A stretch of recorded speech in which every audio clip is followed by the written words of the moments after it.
안녕하세요. 오늘은요, 부동산 경매 현장에서 정말 흔하게 벌어지는 아주 흥미진진하면서도 골치 아픈 법적 싸움 이야기를 좀 해볼까 합니다. 자, 여러분이 꿈에 그리던 부동산을 딱 낙찰받았다고 한번 상상해 보세요. 와, 너무 좋죠? 근데 거기에 누가 살고 있으면서 절대 안 나간다는 거예요.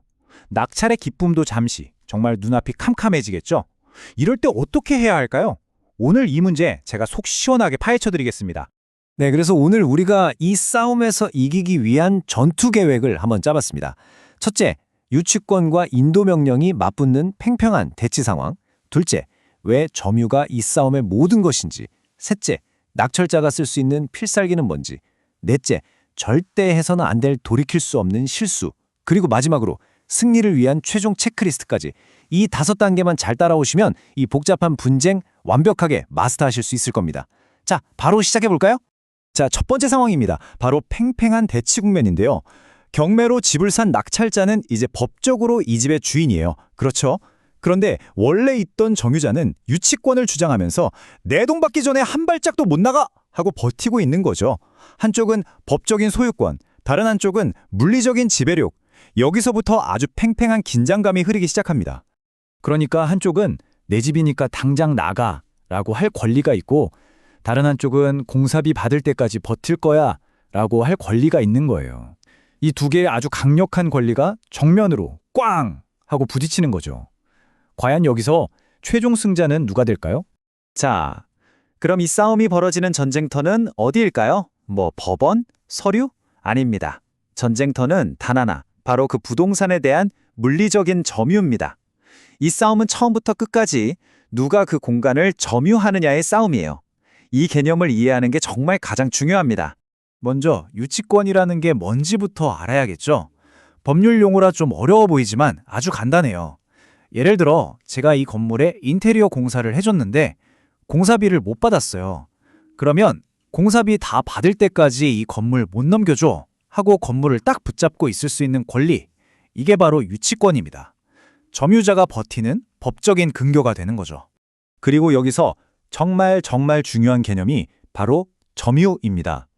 점유는요, 유치권의 생명줄, 아니 그냥 산소호흡지라고 생각하시면 돼요. 왜냐?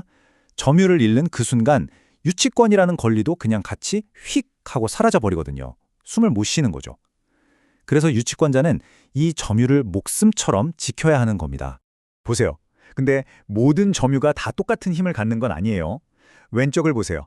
현장에 직원이 24시간 있고 자물쇠도 다 갈고 외부인은 절대 못 들어오게 막고 있죠?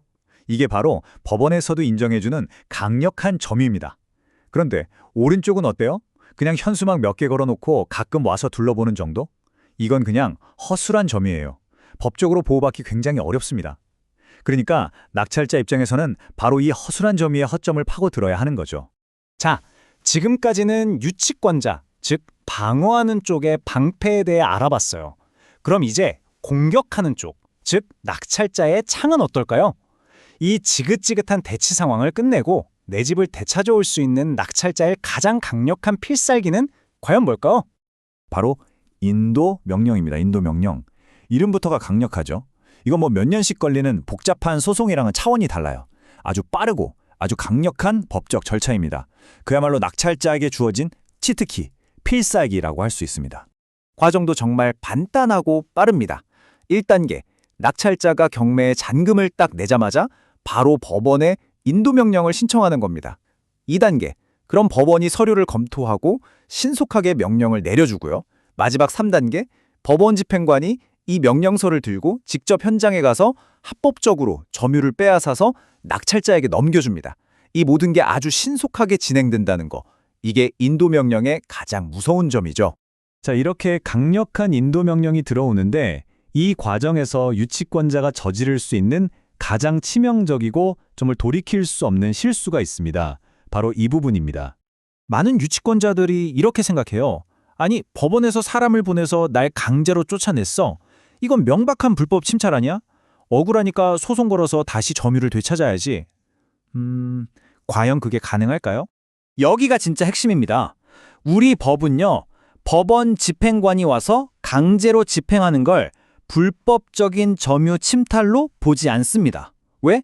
국가기관이 적법한 절차에 따라서 집행한 거니까요. 이건 불법이 아니라 합법적인 강제 집행이라는 거죠. 이 사실 하나가 모든 소송의 결과를 완전히 뒤바꿔버립니다. 그래서 이런 말이 있는 겁니다. 버스가 떠난 뒤에 손을 흔드는 격이다. 정말 이보다 더 정확한 비유가 있을까요? 집행이 이미 다 끝나버렸는데 그 후에 뒤늦게 소송을 거는 건 그냥 이미 저 멀리 가버린 버스를 보면서 손 흔드는 거랑 똑같다는 거예요.